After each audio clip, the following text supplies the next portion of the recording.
All right, we'll kick things off here. Hello, everybody. My name is Scott King. I'm the CTO here at Mobius Partners.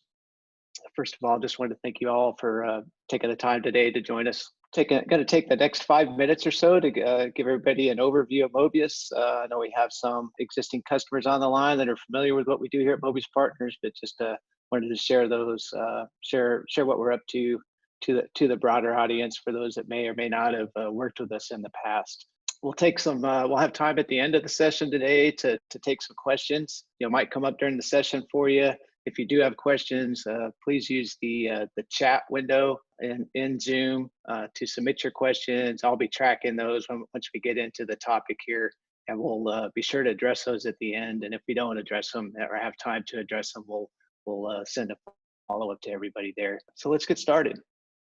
All right, just a quick overview of Mobius Partners here. We're a Texas-based company formed in 2000. Offices located in San Antonio, which is where our headquarters are located, as well as Dallas and Houston. This year we'll celebrate our 20th anniversary, so we're super excited about that. Looking forward to the next 20. Honestly, I mean, it's been a wild ride for all of us, and super excited about what the future has for us. We're all kind of going through some challenging times here. It's been rewarding to engage with a lot of our customers in these trying times and help them work through some pretty difficult challenges. We tend to have long-lasting relationships with our customers, really being there over the long haul, having continuity across multiple solutions that are in the market within the IT domain.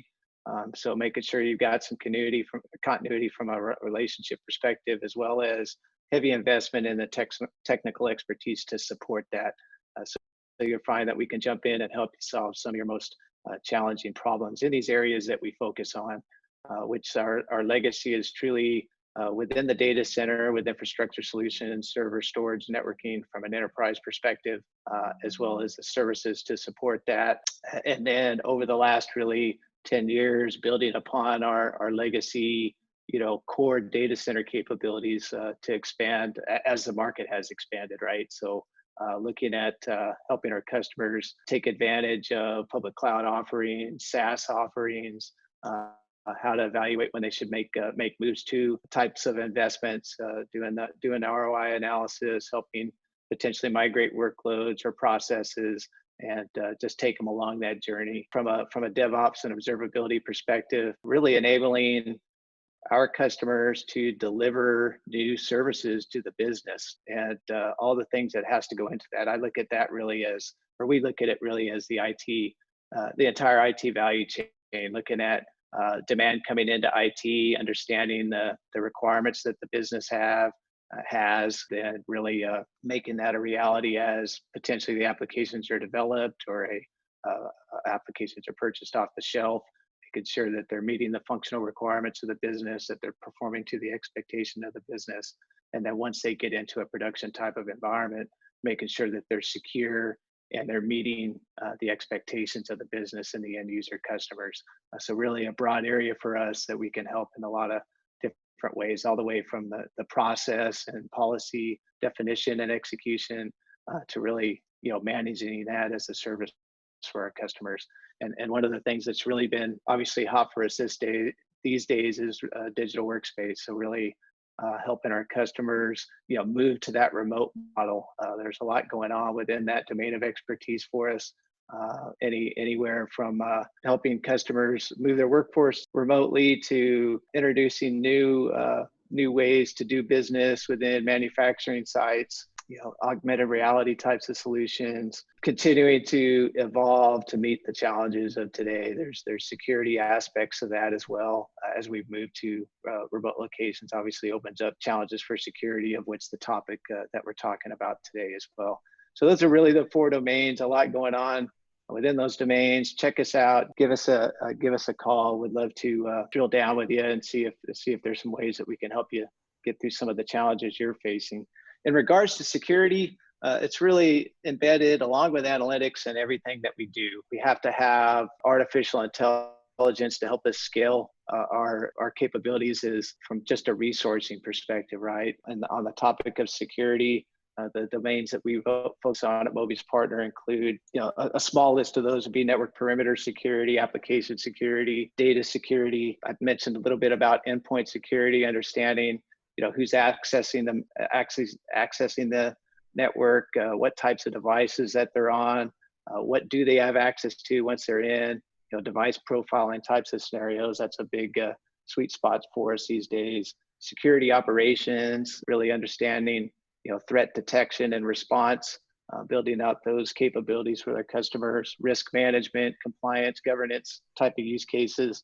And then really on the topic today, identity and access management, making sure that when people are accessing our network, that they're authorized and, authenticated correctly, and dealing with all the challenges of today of ransomware and malware and those types of things. What I wanted to really end with there, just from an overview perspective, is just give us keep us in mind in the future. That was kind of a broad brush of what we do here at Mobius Partners, but really wanted to get onto the topic at hand here today. Put us to task, happy to jump in and work with you to address some of the challenges that you're facing today. With that, I really just wanted to transition to today's topic. We're super excited here at Mobius Partners to be working with the Semperus.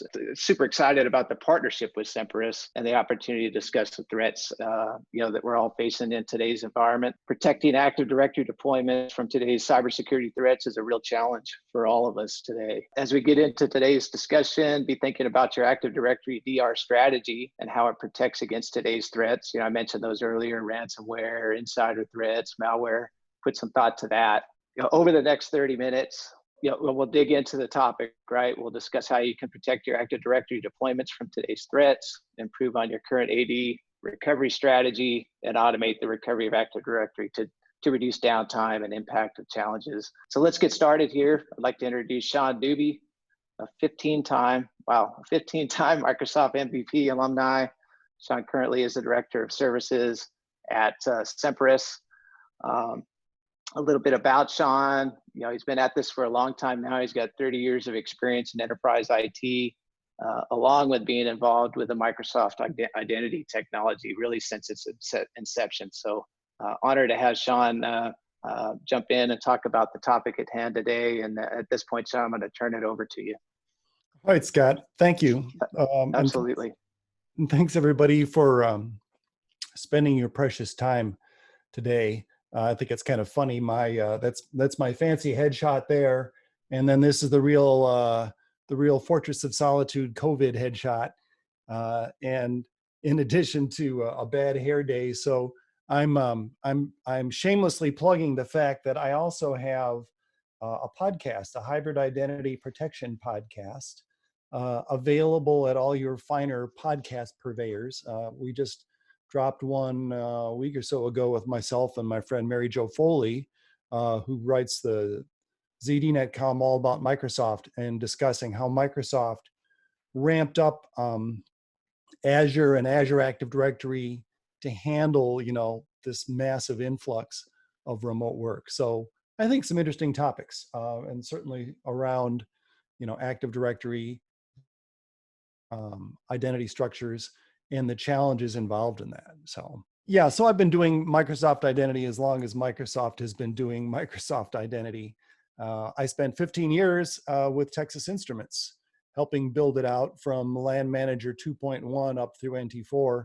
And then I was one of the architects of Intel's Active Directory Forest, and then ran it for 10 years.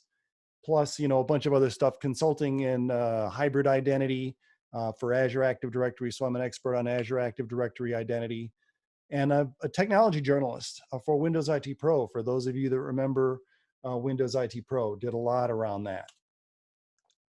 More importantly is what we're talking about today, though, and the different aspects of this changing world that we're in. Even before COVID changed things even more than we're still grappling with. I know we have a lot of security professionals and a lot of executives around that focus on risk in the environment. So this is, a well-known structure that anybody that works in risk is familiar with. And those of you that aren't, this is really great. You can apply this to all kinds of things. And certainly where we stand with COVID today, this is something that we are all doing unconsciously as we're evaluating risk. So in a risk matrix, we have impact as the x-axis and the probability of that impact and the probability of that threat rather as the y-axis. This particular risk matrix is around a data center. So you can see in the lower left are the threats that are relatively low impact and don't happen that often. So you don't have to worry about those too much. But in a world where we only have so much money to protect against a wide variety of threats, a risk matrix helps us prioritize where we want to spend money. And in here, you can see in the upper right-hand corner, we have in a traditional data center, we have power failure as being a highly probable and high impact threat that a data center may face. And which is, of course, why you see outside of every data center, and frankly, a lot of office buildings nowadays, in the back by the parking lot, you'll see a diesel generator designed to mitigate that risk. What has changed in that threat matrix from a few years ago is the cyber threat that we're all seeing all the time now. And instead of just calling it ransomware, I really prefer to call it denial of availability malware. So that falls into two categories. One is the ransomware. So one of the most recent ones that has happened is the University of California, San Francisco. That just happened in June. And they were hit with NetWalker. And as the evilness of malware, of ransomware has evolved, it's getting nastier and nastier. So what NetWalker does is, in addition to encrypting your servers and your data, before it does that, it exfiltrates, or it helps the attackers exfiltrate data. And then it will publish the data piecemeal as a further arm twist to get the victim to pay the ransomware for it. Now, as of a week or so ago, they did actually pay the ransom, $1.14 million, to get the decryption key for their locked up servers. Now, I wasn't privy to the details of this, but I will bet you a shiny dollar the attackers didn't say, "Oh, we'll return your data too. Honest, we don't have a copy of it." The other kind of malware is wiperware, which you can think of as ransomware with no decryption key. And of course, the best known example of this is NotPetya, and how NotPetya affected many, many companies. Now, it just so happens that the most open and detailed account of NotPetya came from Maersk. So I'm going to tell you a little story around this, because you may or may not be familiar with NotPetya. It's something that everyone that is in security should know about. I feel that when something bad happens to somebody, as humans, we tend to react, and we have two reactions. The first is, "Oh my gosh, that's terrible." And the second is, how different is that person or that incident from me?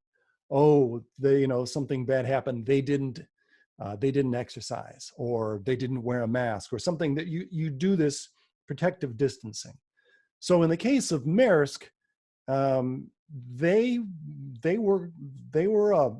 are a very powerful company, very, very globe spanning. They are the world's largest shipping company. 1/5 of all of the shipping that goes across the world's oceans travels on Maersk. And they were hit in 2017 as collateral damage in a low-level Cold War, or maybe medium warm war, between Russia and Ukraine. One of the things that Russian cyber operations was and is doing to Ukraine is sort of doing a cyber terrorism of them. And this is detailed in the author and Wired columnist Andy Greenberg has written a number of articles on this, and he has a book out called Sandworm that details these operations. And if it's a security professional, it's a cyber professional, I recommend that you check that book out. It's a good read. So Maersk, as I said, is worldwide, and one of the they had offices in Odessa and other cities in Ukraine. And if you're doing business in Ukraine, you have to have Ukrainian tax software. Well, there is the equivalent of the most popular tax software in that company, sort of like TurboTax here in the US. What the Russians did is they wrote this highly destructive virus called, which we call NotPetya, which uses a combination of the Eternal Blue exploit and Mimikatz to travel within Active Directory, to quickly travel around to all devices attached to Active Directory. The Russians put NotPetya in the software update for the tax software company. So the tax software company itself, when all its clients automatically requested an upgrade, they all got NotPetya, one of which was Maersk in their Odessa office.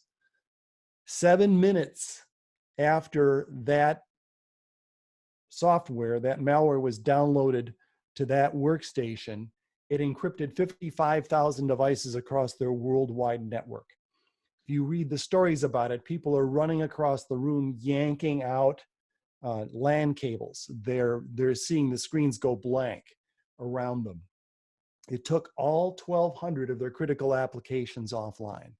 In particular, to this discussion, it took out 146 of 147 domain controllers around the world, completely encrypted them, unrecoverable.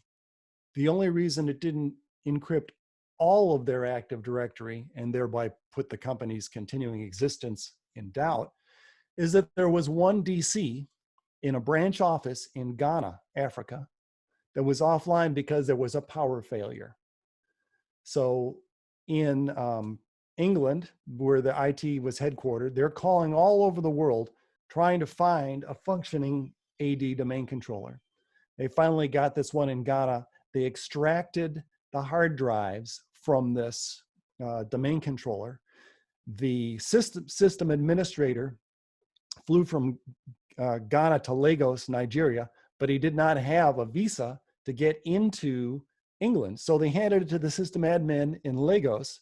The guy in Lagos boarded the Gulfstream G450 corporate jet and had that hard drives flown up to England, where they pieced together Active Directory from those, from that one domain controller over the course of 9 days to rebuild AD to the point where users could start logging out again and you could then start rebuilding applications. The CEO slept at the office for 70 days, and it is estimated, that's big air quotes, that it cost Maersk $350 million, but I'm sure it cost more, and of course it decimated all their suppliers. If you read the stories in Wired magazine and in Sandworm, they tell the stories of the people in the Maersk office looking out and seeing trucks outside the shipping yards lined up, backed up for miles, because nobody had any idea what was in the truck's containers because the computers were down. They had shipping, container ships in the bay outside of these Maersk offices waiting there because they didn't know what were on the ships. So the collateral damage of this is enormous. So if you look at a modern risk matrix, it really should look like this, with denial of availability malware up at the top, because the impact of it, we're seeing it, the impact of it is very clear. Partial or complete encryption of your IT infrastructure. And the probability of it, anybody that reads the papers, and they don't even have to read security trade papers. Anybody that reads any paper sees how often this is happening nowadays. It is not decreasing. It is actually increasing. Now, for all this, organizations are still in denial, and I think that this is sort of a facet of human nature. So it doesn't take a rocket scientist to figure out that the bad guys are targeting vulnerable victims, potential victims that need to come back up in a hurry, such as hospitals. So in March alone, there was a 148% increase in ransomware attacks. Overall, in the last 2 years, almost 80% of organizations have experienced a breach in this identity security area.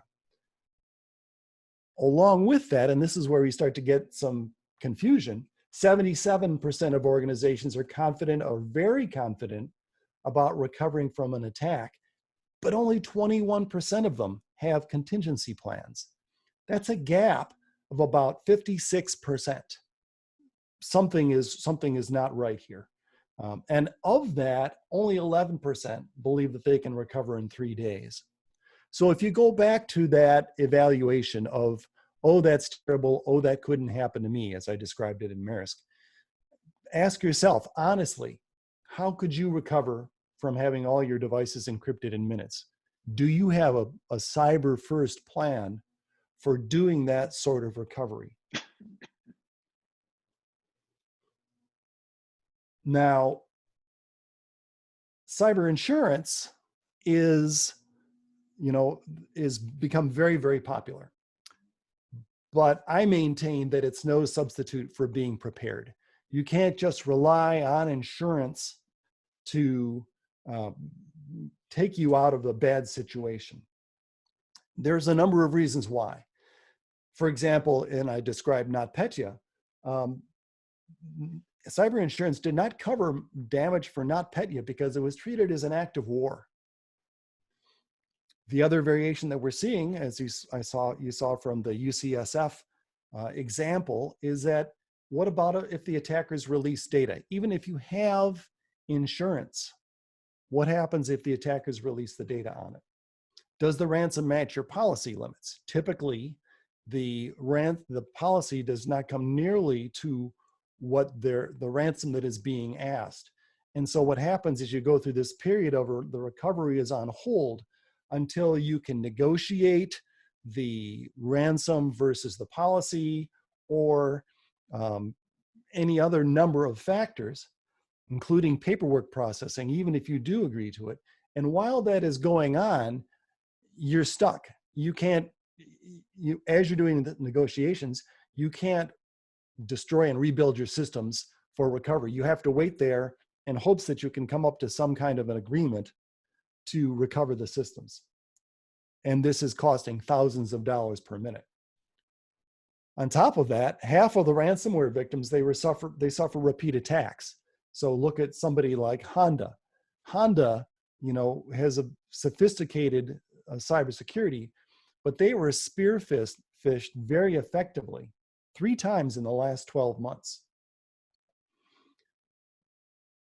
You could hope that when you pay the ransom, that everything will be better. But if you look at it realistically, if you're a criminal enterprise and you've exfiltrated useful data out of a corporation, why would you delete that data if you could not just simply bring it up later and say, hey, we're going to charge you again for this? It doesn't make sense to assume that would not be a possibility. And finally, at the end of it, is it the right thing to do? And I know there's the business aspect, there's the moral aspect. There has been proof in the last few months that show that some ransomware attacks do actually come from North Korea, and they are used to build their nuclear weapons research. So when you pull that down and look at it in terms of Active Directory, then we really focus, because AD remains the basis for most hybrid identity. The math is very simple. 90+% of all organizations over about 500 seats around the world use Active Directory if not the identity store, as a identity store. The whole point behind a hybrid identity architecture is you take your on-premises identity, Active Directory, and you project it out into the cloud that you're using, whether it's Azure Active Directory or it's AWS or Okta or whatever. AD remains the base of it. So even though Active Directory on premises is not the sexy thing that the cloud is that's always evolving and all that, but the bottom line is AD is more important now than it has ever been because it influences a much broader aspect of an organization's identity infrastructure, whether it's logging into your desktop in the morning or whether it's getting into Salesforce. Active Directory is at the core of it.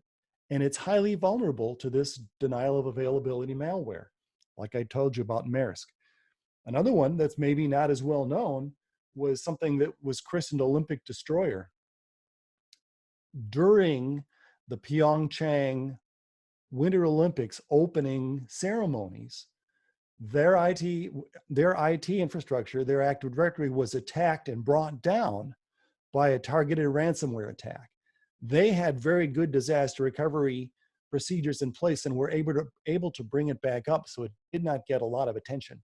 But it was potentially highly disruptive to the Olympic Games when everybody was right there using AD indirectly to get to all their venues, to know what was happening. As I said, it took Maersk 9 days to recover, and it's important to understand, if you're not an Active Directory administrator, if you don't have that background, is that historically, people didn't really worry about Active Directory disaster recovery in terms of a full forest recovery.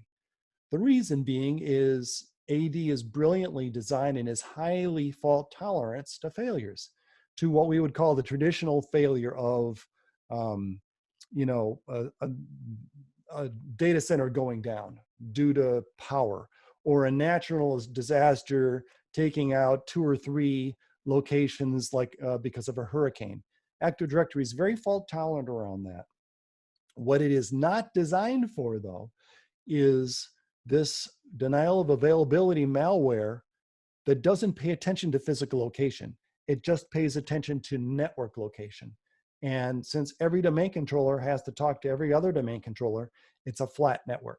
So an intelligent piece of ransomware can encrypt all of your Active Directory in the time it takes to do this presentation.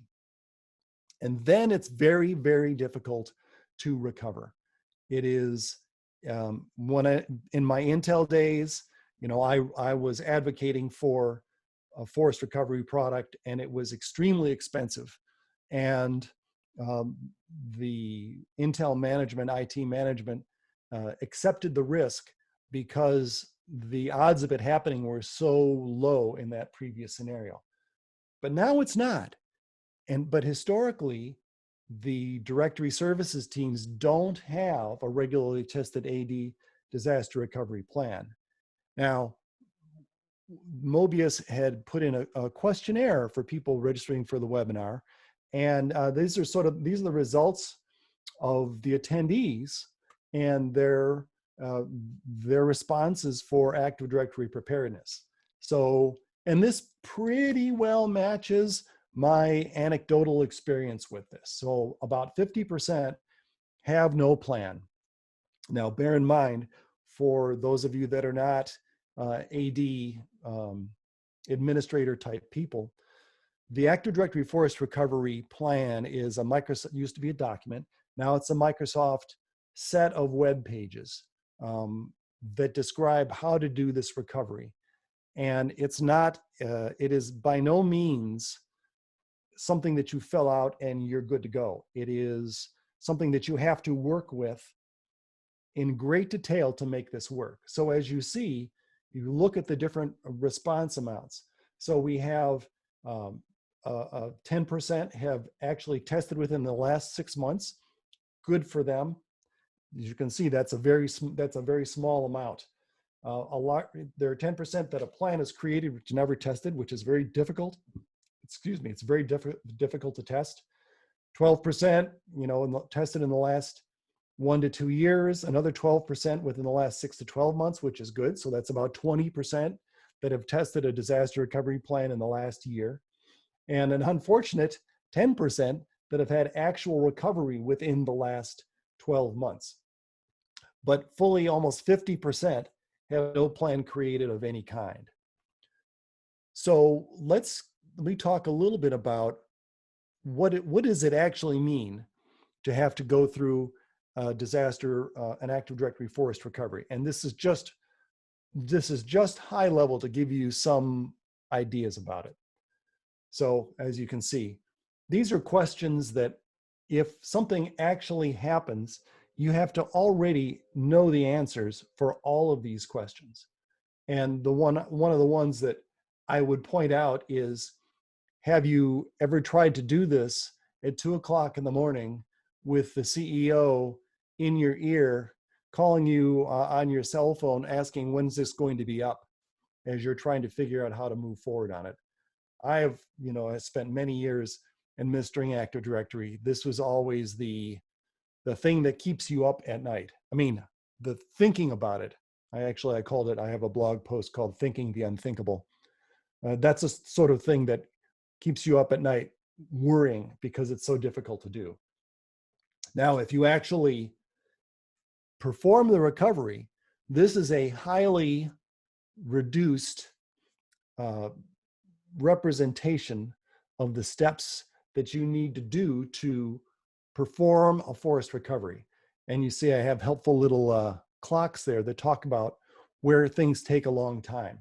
So about 28 steps, but you'll note at about step 3, it branches out. You have to do all of these operations for every domain. Sometimes they may take a long time. So if you have backups, and it's important to note, so looking for malware. So if you assume that you have been hit by some kind of malware, because you've been, you've had everything encrypted, when you're recovering Active Directory, you don't want to recover the malware as well as the directory itself. The Microsoft system state recovery and bare metal recovery, which is pretty much what everybody else does, recovers operating system along with Active Directory itself. Even a system state recovery, system state is the actual operating system. So by now it's pretty well known that if you're hit by ransomware, it's already been resident on your environment, on your domain controllers for several weeks. What happens is that the attackers wait for they plant the malware, and they wait for the most advantageous time to trigger it so they can get the most, so that they can extort the most money.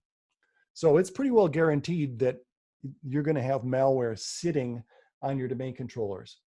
So when you restore, before you go very far in the restore, you have to go back and look for the malware and remove the malware, assuming you can find it. Some of these operations, like removing a global catalog or rebuilding a global catalog, take a long time, and there's not a thing you can do to speed it up. It's literally a circumstance of sitting there and watching the number of object count go up while the corporate officers are shouting at you to hurry up.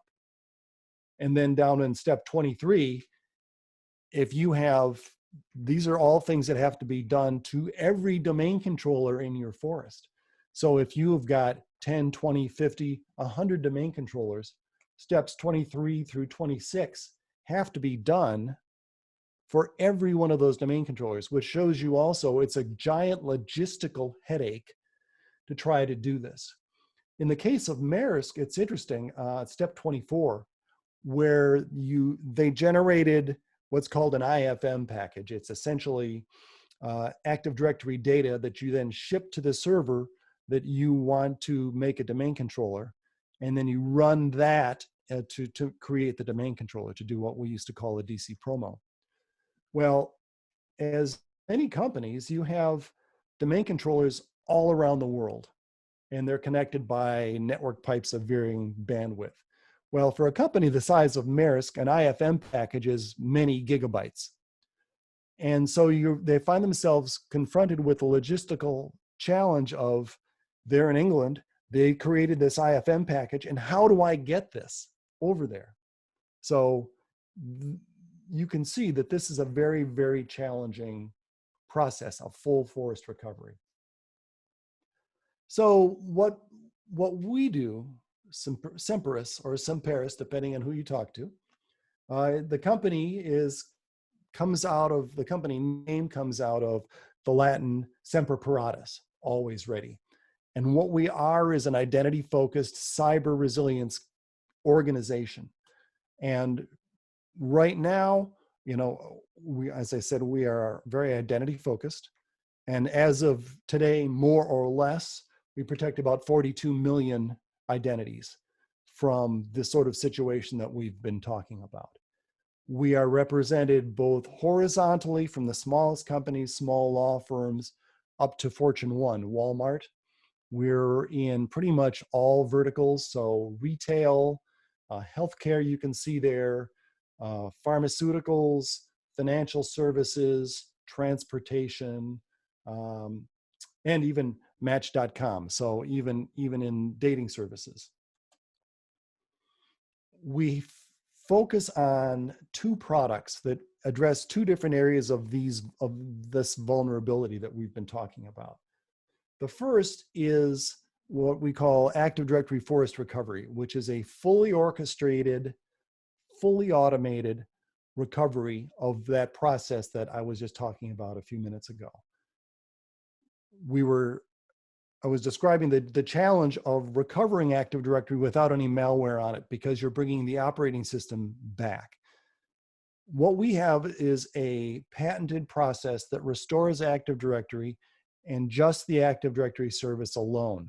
So the database, the log files, the registry hives, and sysfile, we do not restore the operating system. So you can create a fresh operating system that you know has no malware on it, and then restore Active Directory onto it, knowing that you will not be restoring any OS resident malware. Because we're just backing up Active Directory, relative to a system state backup or a bare metal recovery, it's a very, very small backup, which gives us the ability to recover very quickly and to move the backup around very quickly as well. Typically, our organizations that install ADF-RSC, a reduction in recovery time of about 90%, days to hours. One particularly large example said it took them about 6 days to do it with their own processes, and with ADFR it took them 6 hours, and they didn't need all the people to do it. It just did it all by itself. We have advanced automation that describe how a backup is taken, and we verify the fact. If you've got a multi-domain forest with an empty root and application partitions here, we verify that when we take a backup, that yes, you can restore a forest with those domain controllers that you took in the backup. So when there's a green check mark that says it's good, it's not only that the data on it backed up successfully, it means that that data set will restore an Active Directory forest. Finally, because we don't back up the operating system, we have the ability to restore pretty much anywhere. So if you're doing a system state recovery or a bare metal restore, you are restricted to the hardware that you can restore that backup to. You're highly restricted. We can restore from physical to virtual. We can restore from one virtual machine to another virtual machine. We can restore to a different IP address. This gives you scenarios where you can recover from on-premises backup. You can create multiple VMs in Azure AD or in AWS. And as long as the backup system can find that IP address, you can restore up into a cloud Active Directory to very quickly get your organization back up and going. The other product is Directory Services Protector, which you can think of more as an operational tool rather than a disaster recovery tool. It is an AD object and attribute tracker, auditing, and rollback mechanism. You can automatically and instantaneously roll back changes that are made to Active Directory as soon as that Active Directory itself knows about it. It has a security console that will, when you install DSP, give you an immediate vulnerability assessment of your Active Directory forest based on a combination of best practices, known vulnerabilities in Active Directory, and potential indicators of compromise that will show the state of AD, things that you need to do to up-level the security of Active Directory, and potentially things that are going on in Active Directory that you need to be aware of. And it does this by monitoring the Active Directory replication stream itself. So the Semperus DSP agent sits on a domain controller and acts like another domain controller and asks a domain controller for changes. It uses the get NC changes API to get all the changes that an Active Directory DC gets. It ingests it into a SQL database. That tells you what has changed. And this is not something that can be tampered with because you're looking at the actual instantiation and changes of objects and attributes in AD. And then we also monitor the security event log, which tells you who made those changes. So in our console, this shows you what has changed and who made the change. And you can simply check a checkbox and roll it back immediately. You can choose to roll it back immediately, or you can say that this is so important, I want it to roll back automatically. For example, you can set a rule that says, I want you to monitor the object of domain administrators. And if an add operation has occurred to the member attribute of the domain administrators group, security group, automatically roll it back and send an alert. And that alert will be written to the security event log. It will be sent as an email. And your SIEM, we output our data in a syslog format. Your SIEM will pull in that security event log, and then you can do further actions on it as you see fit. We have compliance reporting built in, approximately 20 different reports, and the ability to do forensic tracking of changes. So you can set we have organizations that keep logs as long as a year back or more of changes that were made to Active Directory. So you can do interactive queries that says, show me what changes Joe user has made to this OU between this time frame and this time frame, and output it in a CSV or Excel format for you then to do deeper analysis after the fact. 2020 has been very good for us. We have won a number of awards, including Best Business Continuity and Disaster Recovery from SC magazine. And recently we were honored to be one of Forbes' best 20 best cybersecurity startups to watch in 2020. And a number of other great awards, which we appreciate. So my takeaway for you, or your call to action, is to review your business continuity and disaster recovery plans from a cyber resiliency viewpoint. Hopefully you're already doing it. So my big takeaway for you is evaluate your Active Directory cyber disaster preparedness plan. Look at it and look, how will you be able to recover from a situation where your entire forest has been wiped out? Because this is not getting any better. It's only getting worse.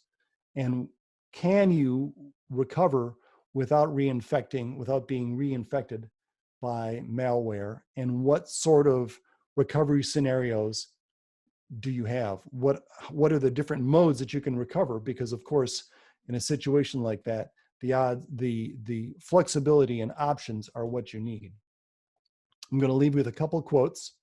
These are both from Andy Powell, who is the Maersk CISO. The most important lesson learned was that organizations must direct more IT resources into system recovery, especially offline backup capabilities, because high-level nation-state cyber weapons will take out everything you have online. Remember, 7 minutes. And the other is every company should aspire to have Active Directory up and running within 24 hours. 9 days is too long. So thanks for listening. Well, we always like talking about this. Thank you, Sean, for the insight on today's session. Appreciate it. Thanks for having me, Scott. All right, we're at the top of the hour, folks. Thank you so much for joining us today. Again, reach out if we can help in any way. Everybody have a great day, rest of your week.